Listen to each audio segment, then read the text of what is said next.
Hello, welcome. I'm Pauline from PQW. I'm here excited to be able to be with you again to show you some exciting new project. It's going to be a 3-part lesson.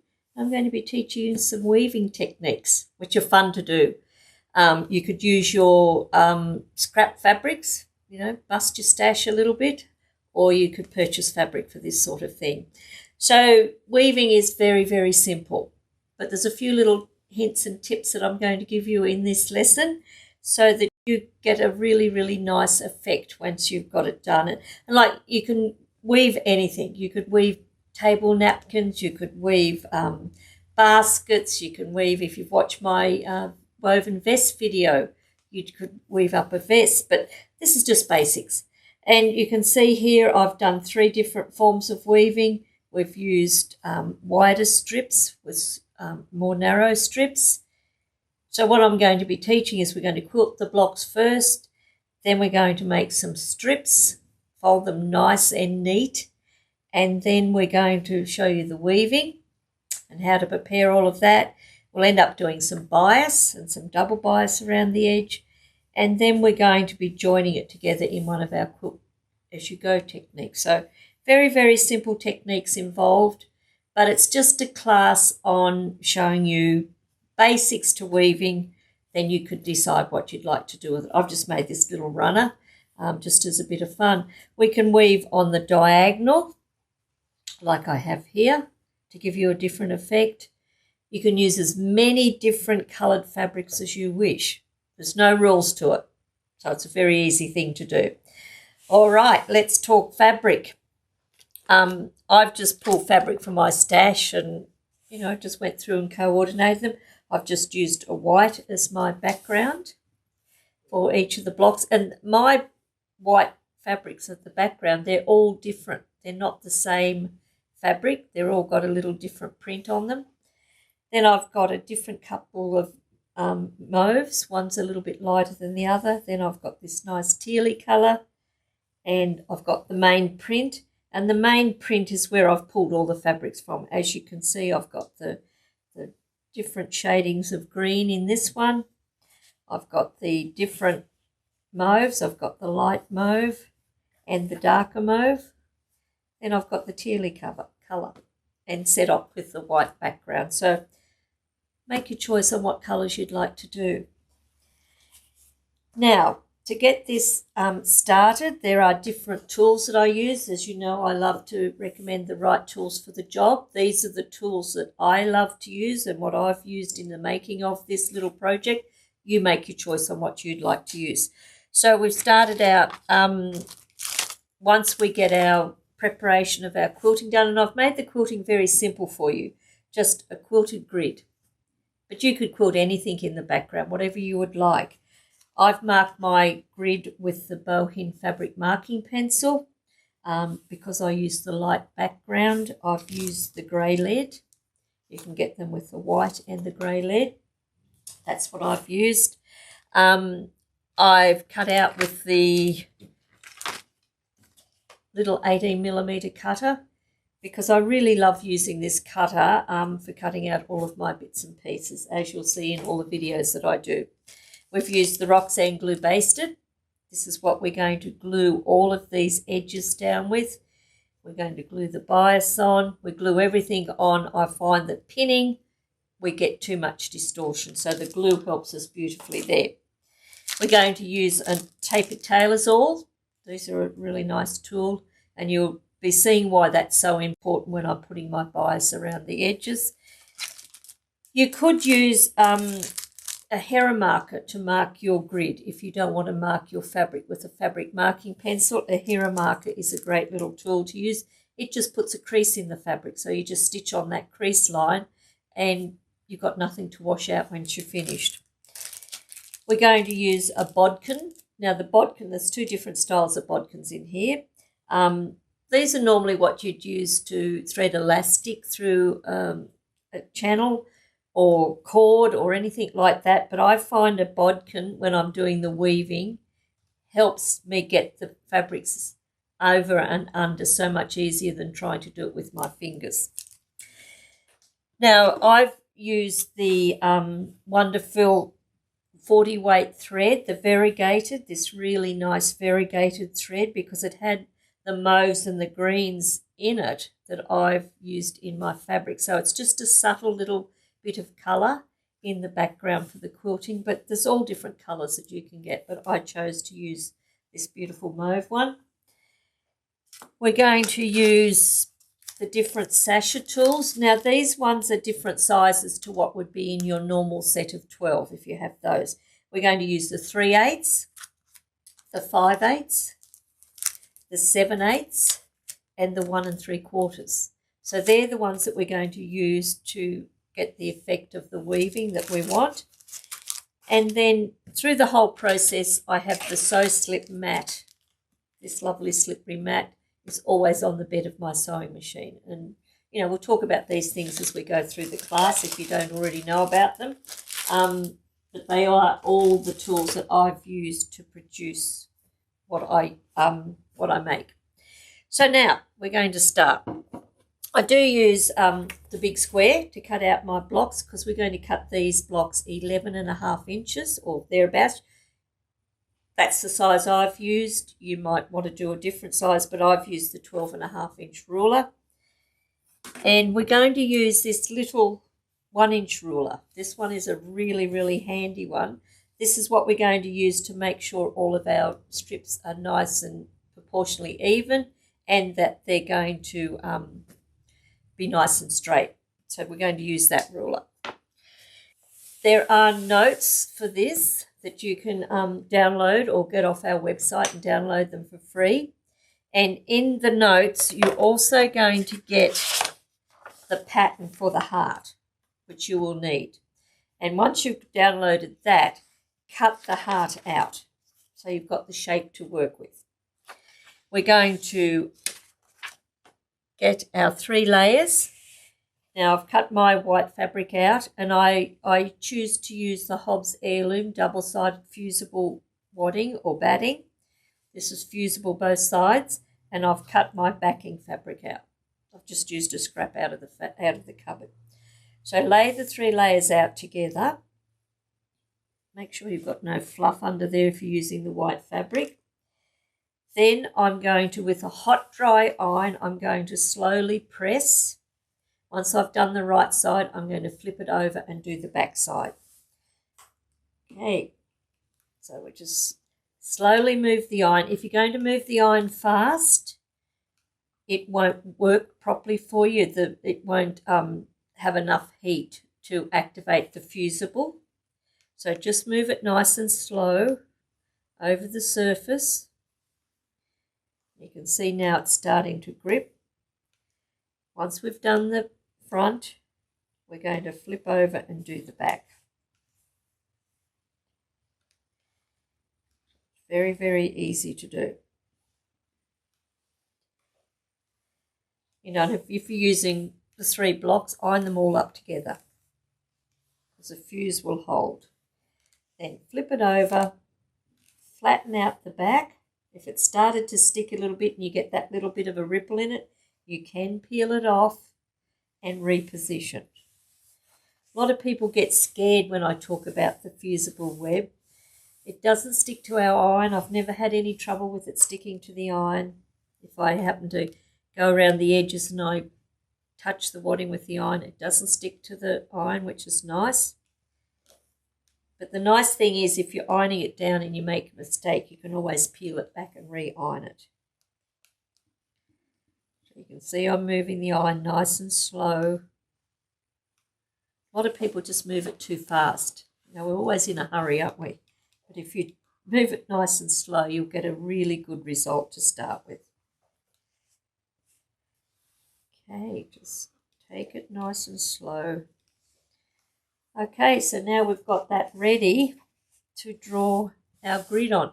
And as I said, you might prefer to just stipple all over this. You might prefer to do feathers. You might want to do any style of quilting you want, just whatever suits with you. So now we're going to use our ruler, and I'll get my fabric marking pen. I'm going to use the grey lead, wherever it's gone to. be underneath all of my bits here. No, I've lost it. There it is. Thank you. It's always something I forget. So now we've got a 45-degree angle on the ruler. You can see that there. I'm going to lay the 45-degree down on the side of my fabric that I've ironed up. I'm going to use the grey lead, and I'm just going to draw a faint line across, move the ruler down and draw. And then I'm going to do lines 1 inch apart. Just line them up and just keep drawing. Once you've got one way filled up, you're going to come back and do the other way. Now don't press too hard if you're using the grey lead from the bowhen pencil. The harder you press with the darker lead, the harder it's going to be to wash it out. So just press light enough so that you can see the line once you go to your sewing machine. Now if I was going to be using the Hera marker, it's under here somewhere. Right, this little tool. All we do is just hold your ruler nice and firm and run it up and down there a few times, and you have a crease in your fabric. So you've got options. You make the choice of which is going to work best for you. So it does really put a nice little crease in there. The good thing about the Hera marker, if you make a mistake, you can iron it and it gets rid of the crease. So if you put the pencil line there and you make a mistake, you can use the eraser on the back of the pencil and erase that line out. But if I had to press really, really heavy, it would have been really hard to wash that, to erase that line out. So that's basically what we do. Oops, I put a crease in it. So now once you've drawn your design, your angle one way, we're just simply going to come back the other way. So just using the 45-degree angle of your big ruler and drawing that line. Just keep working across. And then once you get your blocks drawn up, you're ready to do your quilting. So when I do the quilting, I've used the clear monopoly thread in my bobbin. I love using that thread. And I've used the variegated thread in the top, but it's your choice what you'd like to use. And once we've done that, as you can see here, I've got the quilting done. I use the stitch length 3 because we're quilting through the 3 layers. You can quilt with a walking foot. I don't use a walking foot. I take a little bit of the pressure off the top foot. I use an open toe foot and I adjust the pressure off the pressure foot. So my full pressure on my sewing machine for regular sewing is set around 75. I drop the pressure back to about 34. That way none of my fabrics moved. Everything moved through together, and that allowed me to do it without using a walking foot. But if you want to use a walking foot, by all means do it. Having the clear thread in the bobbin, because I've got a multicoloured fabric on the back here, I didn't know whether to use the pink, the white or the mauve. So using the clear monopoly thread in the bobbin, it doesn't interfere with the beautiful pattern on the back. So now once you've got the quilting done and you've got your heart cut out, so we've got our heart cut out, we're going to need a background to weave the heart onto. So what I've done is I've cut out an 8.5 inch square of a contrast fabric. I'm putting the heart on top of this, just centering it, and then with your fabric marking pencil, mark around the outside edge of the heart. Just keep going around till you get it all done.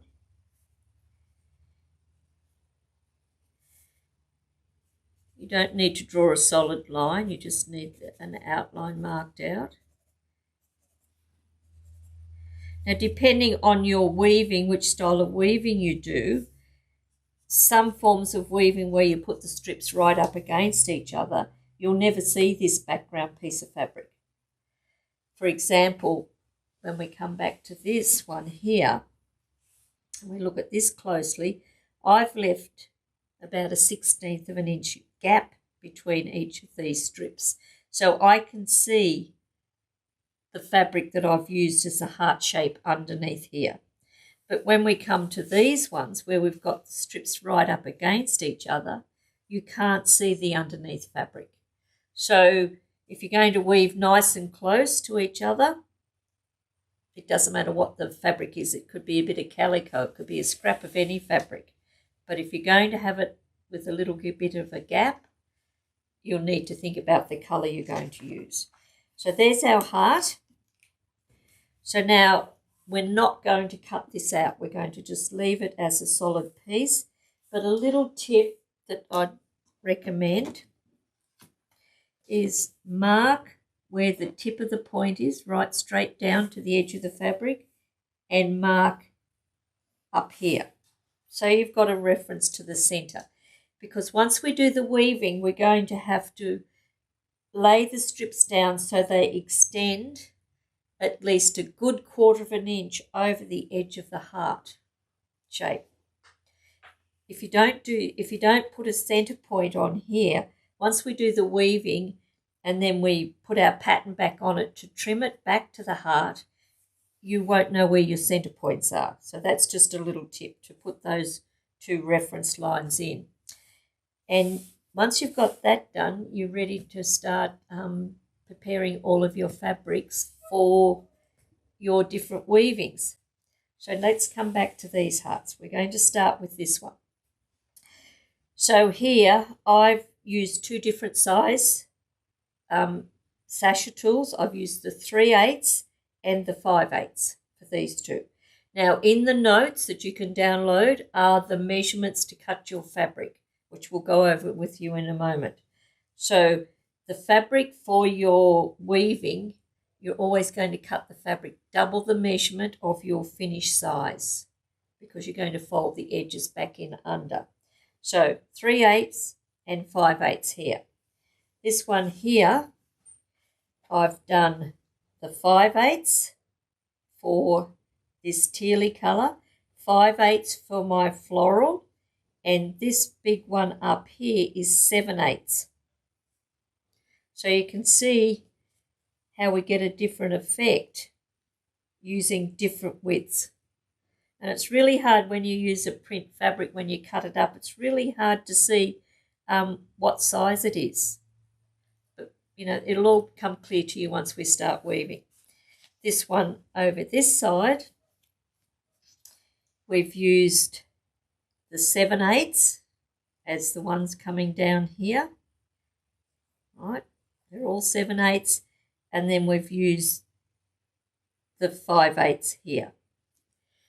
And then when we've done the bias around the edge, we've used the 3/8 and the 5/8. So it's going to be a nice little project, but I'd say give it a go. It's going to be easier than what you think it is. It takes a little bit of time to get it all neat and level, but it's a nice fun project to do. So the next step we're going to take is we're going to start preparing all of our fabric and show you how to make the strips nice and neat, and then we'll start the weaving process. Okay, so now we're going to spend a little bit time talking about cutting out. Now, in the notes that you can download, you're going to have a cutting chart. So refer to this. It's going to tell you if you're using this size sasher, all these different size sashers, this is what the size you cut your fabric. So that's all there for you, but it's always whatever the measurement is on the Sasher tool, like 5/8 of an inch, you cut your fabric double that measurement. It's all you have to work out. The maths are not hard. So I've got a piece of fabric here, and I love, as I said before, I love to use a little rotary cutter. And I always fold my fabric into 4. So I've got my selvage to selvage. Okay, so just line up your selvages. Like this is a whole width of fabric. Line up your selvages so they're exactly level. And what you're looking at is getting no twists in the fold. You want that fold laying nice and flat. So hold it all up so it's all draping nice and flat. And then I fold it. I take the fold up to the selvage. I hold that up and make sure that it's laying nice and flat across here. If you've got a twist in that fold, that's where you'll get your crooked cut. So line it all up. And then we're going to put it down. I'm still going to use 1.5 inch square, and I'm going to cut my fabric. So I'm going to cut this one. I want to use the 5/8 of an inch. So I'm cutting my fabric 1 1/4 inches wide. Okay, so we'll come across 1 1/4. And now the fabric folded into 4 fits on these little cutting mats. And I love using these mats. I don't use a big cutting mat. I like to have everything a lot smaller than what most people do, but that's my choice. I find that it's a much quicker cut. I don't have to walk my hand across a big long ruler by folding it into 4. It's just one cut across. And using the little blade, pull the lever down.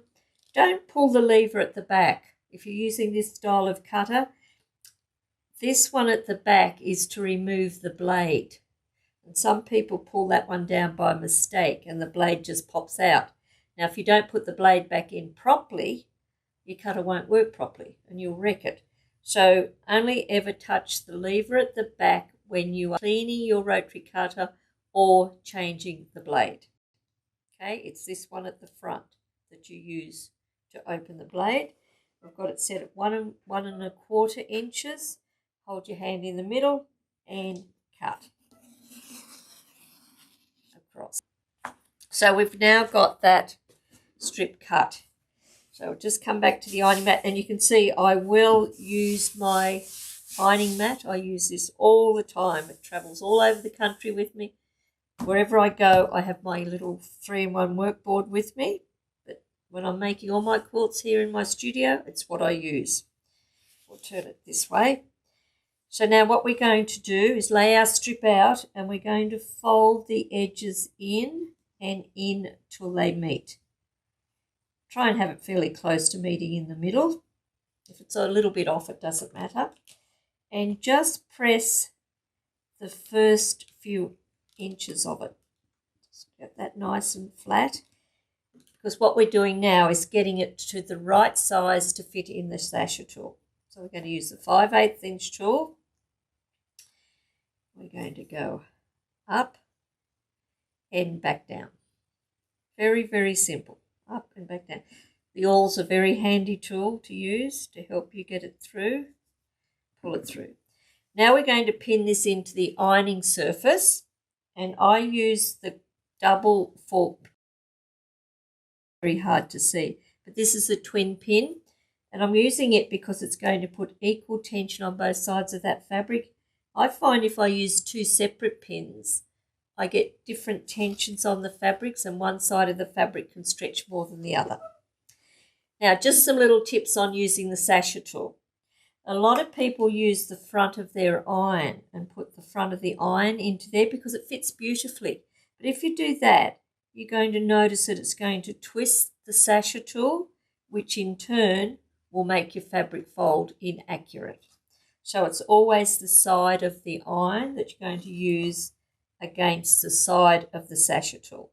When I designed them, I've put 2 little peaks here. That is for the side of the iron to sit against. The iron's not going into the curve much. It's going to just touch the little peaks. And then what we're going to do is cup up the sides, and we're going to push with the iron. Just move it slowly. Like, I'm well practiced at it and I can move it through very fast, but for people that have not used these before or are learning to use them, just cup up the sides, hold your fingers and move your iron. And you need to get plenty of heat into it, so you might stop and run the iron back over it again. Now, we're just going to move the pin and keep working along till we get the strips nice and even. And just the process is really, really easy. And once you get used to using it, you'll master this, and you'll move that down there so quickly. Look how easy it is. And the nice thing about using the tools, you're getting your strips all nice and even. You could try and do it with your fingers and fold it over yourself, but you're not going to get the nice result that you're going to need. This is what these tools were designed for. I designed them for myself to eliminate burning my fingers. Whenever I make bag straps or bias or binding around the edge of the quilts, wherever I need to fold fabric, I use the appropriate size Sasher tool, cut my fabric double the measurement, and presto, all done. So just make up a whole lot of different width strips, and you can have so much fun with these strips. So there's one big long strip done, completed. Okay, nice and easy. Now we're going to do a 3/8 of an inch one because it's a little bit smaller, but it's still going to be the same. Fold your fabric in and in till it meets, just a little bit more fiddly. Now sometimes with the 3/8 and the 1/4 inch one, you're best putting your fabric so the fold is facing down. When I've just made this strip, the fold was facing up. But because this is such a small fold, I'm going to put it in so the fold is going to face down onto the ironing surface. Once again, pin with the double pin. Make sure it's running right, and then just push with the iron. And then that's going to make your perfect bias. We're not on the bias, we're on the straight grain. We're only going to cut our fabric on the bias when we're coming around those curves, around the edge of the hearts. So there we are doing our nice narrow strips. So it's very, very easy to do. So just make up all of your strips.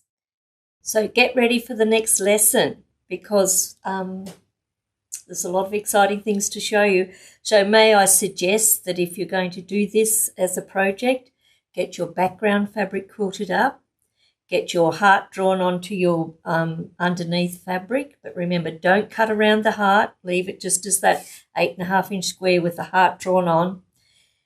Cut your strips and make out all of your strips ready so that you're ready to start weaving with me in the next lesson. That's where it's going to get really, really exciting. So what I'm going to show you now is the tools that you'll need for the next lesson, so you can get them ready. And you can get all these tools from our website, which is www.pqw.com.au, and get yourself all ready and prepared. So you will need your rocks and glue. This is going to be very important. You are going to need your double pins, because you'll be using these a lot when we do the weaving, to anchor it in place. We're going to use the monopoly clear thread. We're going to use the bodkin to anchor our strips for the weaving. Of course, you'll need a pair of good scissors to trim off with, and you'll need your fabric marking pencil. But do remember to download your workshop notes, because it's going to be important that you follow through with us, and there will be a photo with your notes of each of the woven hearts that I have in my runner. So you want to download those so that you've got them to see how I've done the weaving. And you know what, reading through the notes is going to give you a comprehension of what you need to be able to produce any of your weaving. And you're going to have so much fun. And think about, like, every one of your blocks, you could have 20 different fabrics in the weaving. Every strip can be a different colour. Just coordinate them all together. Or you might just stick with 2 colours. You might use 3. You might use 4. You might put different size bias around the outside edge. There is no rules in this class. It's just having fun. So I hope you're going to come and join us for the next lesson. And learn all about the weaving. I've got some other things to show you in the next lesson that we've woven up, because we've been on this wheel project exercise, as you want to call it, of doing a lot of things with weaving. And I'm mainly doing it because I've got so much fabric in my stash that I need to get rid of. And I'm just going to show you some other little samples. Here we've woven, we've used the, I think this one is the 5/8, maybe the 3/8, I'm not quite sure. But we've woven this and we've just used the 2 colours. So we've laid all of this grey fabric down first, and then we've woven over 2, under 2, over 2, under 2 to give a different effect. This one here, we've used three different fabrics. So we've done this one on the diagonal. And just, it's all under and over. It depends the way you start laying your strips down to the effect you're going to get. This one here, we've used 3 different. We've left the gap. See the black in here? That black is that piece of fabric, that 8.5-inch square that we drew the heart onto. So you can see how the colour's shining through. Then we've got this one here where we've just used the 2 colours, both the same size. So it's just giving us little squares. But isn't it interesting what you can do with weaving? And I've done up 2 others here. Look at this, doesn't this look good? Stripes look fabulous, something that's got a little bit of a pop in it. So these are two separate strips, but I could have done this as one big wide one instead of making so many different widths. And then I've just alternated the colours through here. And then we have this one. But you can see in this one, let's pull this apart, you can see I've got a shaded dark of the teal in underneath there is that base fabric that I've woven onto. So once we lay all the strips down in the next lesson and show you how to put it in place and keep it in place while you do the weaving, we're then going to trim it back nicely. Then we're going to put them onto the background. We're going to put the bias around it. And then in the last lesson, we're going to learn how to join it together into our Quilt As You Go technique. So I hope you've enjoyed watching this lesson, but there's lots more to come in the next one. So stay tuned and join us. Now you can go to our website, which is www.pqw.com.au to purchase all the fabrics. Fabrics. I don't sell fabrics. What am I saying? Fabrics. To purchase all the tools that I love to use and recommend. Or you use what you would like. But get ready, because we're going to do some interesting stuff with this. You can also watch us on our YouTube channel. So thank you for joining me, and we'll be back again real soon.